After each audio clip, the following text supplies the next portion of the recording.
Diamond Harbour 2 নম্বর ব্লকের Nurpur jetty ঘাটের কাছে বাঁধের রাস্তা হুগলির জলে কার্যত তলিয়ে যেতে শুরু করেছে। আতঙ্ক দেখা দিয়েছে এলাকার সাধারণ বাসিন্দাদের মধ্যে। রায়চকের নূরপুর জেটি সহ পরিবহন দপ্তরের ফেরি সার্ভিসের অফিস মঙ্গলবার রাত থেকে কার্যত নদী গর্ভে। এই পরিস্থিতিতে হাওড়া এবং পূর্ব মেদিনীপুরের সঙ্গে এই এলাকার বাসিন্দাদের অন্যতম যোগাযোগের মাধ্যম এই ফেরি চলাচল। সেই চলাচল আপাতত বন্ধ হয়ে যাওয়ায় দুর্ভোগে পড়েছেন নিত্যযাত্রী থেকে অসংখ্য সাধারণ মানুষ। দিন কয়েক আগে বিদেশি পণ্যবাহী একটি জাহাজ নিয়ন্ত্রণ হারিয়ে নূরপুরে হুগলি নদীর ওই বাঁধে ধাক্কা খায়। তার জেরেই মঙ্গলবার সকাল থেকে বাঁধ সংলগ্ন রাস্তায় ফাটল ধরতে শুরু করে। মঙ্গলবার রাত থেকে পরিস্থিতি ভয়াবহ রূপ নিয়েছে।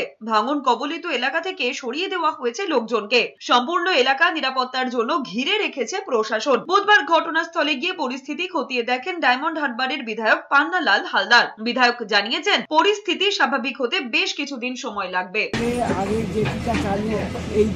যেটা ক্ষতিগ্রস্ত হয়েছে সেটা চালু হবে না, কিন্তু পরিবর্তে আমরা একটা যেটি দেখছি যে যেটিতে টেম্পোরারিভাবে লঞ্চ